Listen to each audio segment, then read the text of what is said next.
think that what it does is This thing? yeah. It's a camera.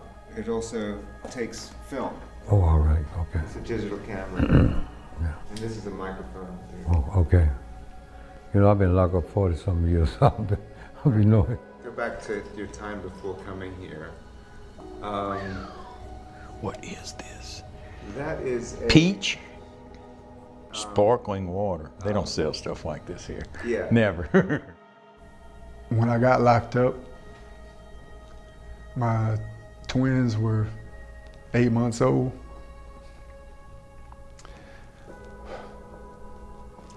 And that was the last time I saw them. I wrote them letters like every week for the first 20 years I was here. And by this time, now they're all adults.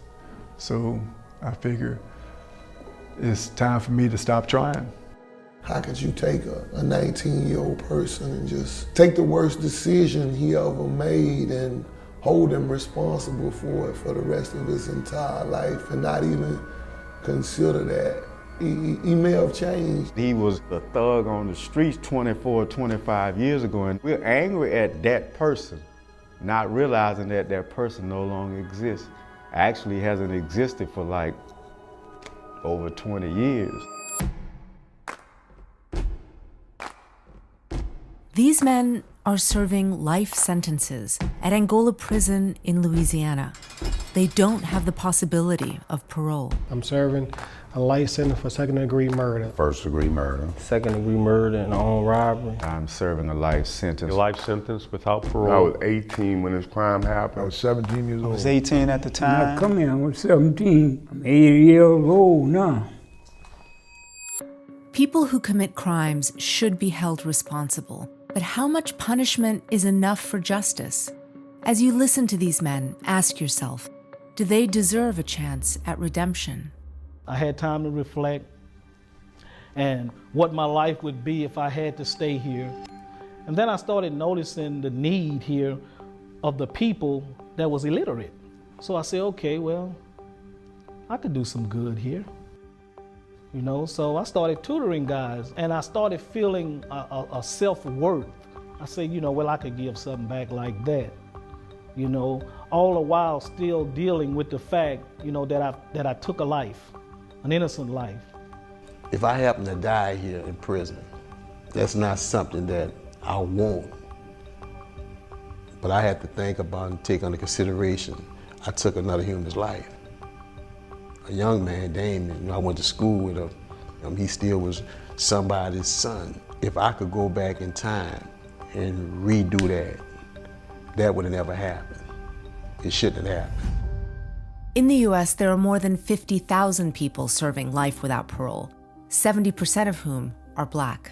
If you come here young, well, prison provides. So you never have to be responsible if you don't want to. It's hard to mentor in prison because prison isn't set up for you to bear the stress of responsibility and to grow from that. So, you know, you have to kind of seek it out your own. With so many long sentences, America's prison population is aging. Taxpayers spend about $70,000 to keep every elderly prisoner locked up every year. So Angola created a hospice program. Prisoners volunteer to take care of other prisoners, basically people convicted of murder caring for the dying. It gave me a purpose, and showed me a different side, compassionate side. And I probably sat with over 50 people to their death.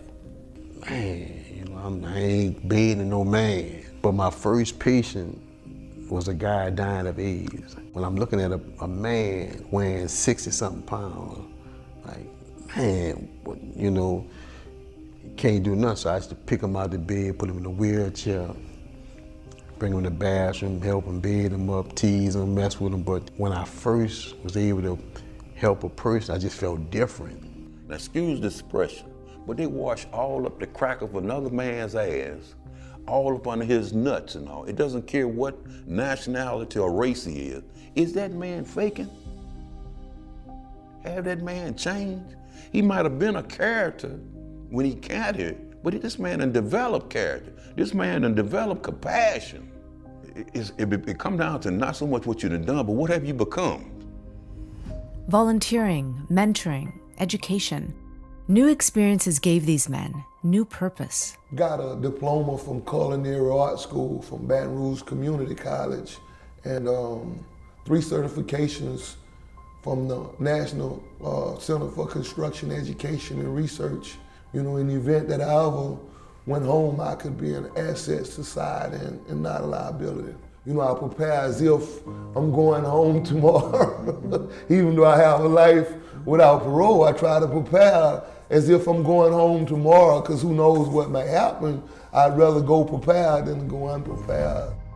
Do we really want to be a country where there's no amount of growth that will ever give someone even a chance to leave prison? A country that's fine with endless punishment, but never with mercy. That's the worst part.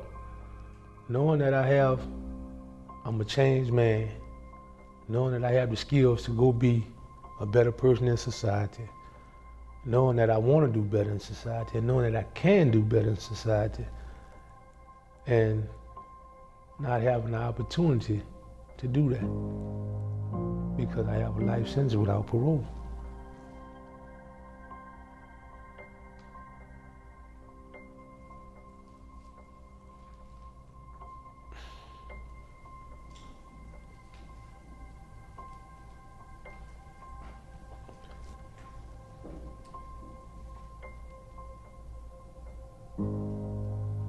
It's hard.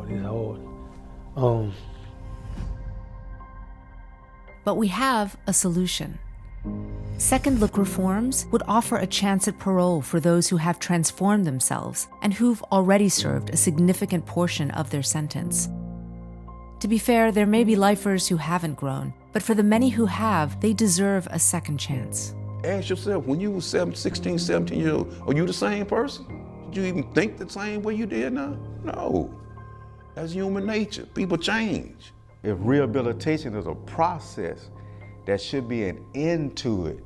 There's no, you get to a certain grade level and there's not, high school and college and, you can pursue undergraduate and then graduate studies. There's none of that. It's just life sentence.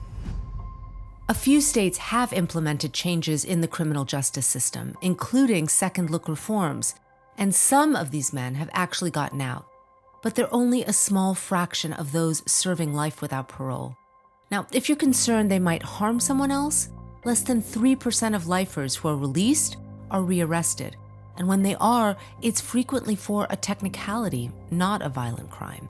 In other words, lengthy prison sentences don't improve public safety.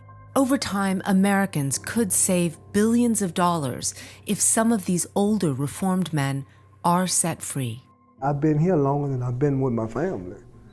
So sometimes I question where I'm from. I be tempted to write my mom and them and say, if I die, leave me here. Don't come get me. Don't bury me with them. I don't know them no more. Bury me with my friends. I know without a doubt I'm going home. If I die here, whether it's tomorrow or God forbid 25 years from now, my body will not stay here. I'm leaving Angola. I'm not going to be buried here. Somebody who says, I want to be buried in Angola, that's the saddest part of what a life sentence does to you. I make sure that my life is very purposeful. Every time I invest myself into someone else, I free a part of myself. A part of me will leave here with you. I'm going to love people so passionately until a part of me will always live outside of the gates of Angola. I have caught plenty of hell in this penitentiary.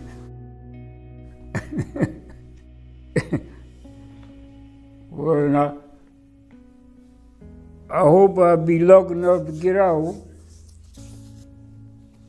I'll go somewhere and make me a living. I'm so again. Yeah.